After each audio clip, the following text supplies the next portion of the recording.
और supreme court ने EWS आरक्षण को हरी झंडी दी है। सुप्रीम कोर्ट के फैसले के बाद गृह मंत्री अमित शाह की पहली प्रतिक्रिया आई है।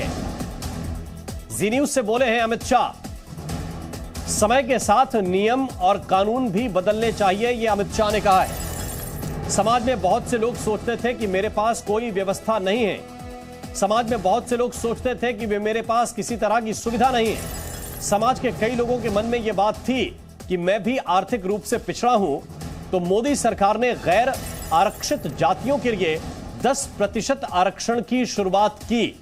मोदी सरकार के इस फैसले का समाज के लोगों ने स्वागत किया है। कुछ लोगों ने इस फैसले को चुनौती जरूर दी, लेकिन अमित शाह ने कहा कि मुझे खुशी है कि सुप्रीम कोर्ट ने इस फैसले को बरकरार रखा है। सुप्रीम कोर्ट का कहना है कि ईडब्ल्यूएस आरक्षण असंवैधानिक नहीं है।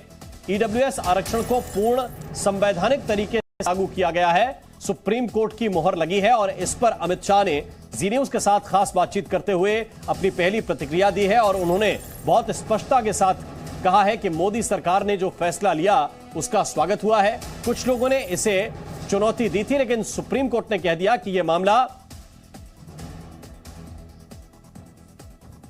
संवैधानिक, पूरी तरह से जो है वो संवैधानिक है, यह सुप्रीम कोर्ट ने माना है।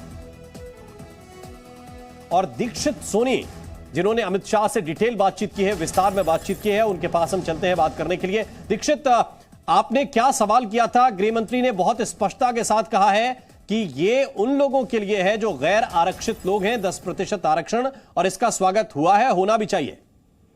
बिल्कुल, आज अमित शाह जी के साथ एक साक्षात्कार था और उस इंटरव्यू के दौरान अमित शाह जी ने खास तौर पर ये बताया है और सुप्रीम कोर्ट के इस फैसले का स्वागत किया है। उन्होंने कहा है कि सुप्रीम कोर्ट की संवैधानिक बेंच ने इस फैसले पर अपनी मुहर लगाई है, यानी कि जो देश के जो पिछड़े लोग हैं, जो आर्थिक रूप से पिछड़े लोग हैं, उनके लिए भी इस तरह की कोई एक व्यवस्था होनी चाहिए और खास तौर पर उन्हीं लोगों के लिए, आर्थिक तौर पर पिछड़े लोगों के लिए ये खास व्यवस्था खड़ी की गई थी। 10% आरक्षण की जो बात की गई थी, सवर्ण आरक्षण के नाम से भी हम जिसे जानते हैं, तो ईडब्ल्यूएस को जिस तरीके से 5 जजों की बेंच में से 3 जज ने उसको पारित किया है, तो उसको लेकर आज उन्होंने सुप्रीम कोर्ट के इस फैसले का स्वागत किया है और ये भी कहा है कि ईडब्ल्यूएस पूरी तरीके से संवैधानिक है। जी बिल्कुल संवैधानिक। और दीक्षित, लेकिन एक बात बहुत स्पष्टता के साथ ये भी कि 2019 में जो फैसला हुआ था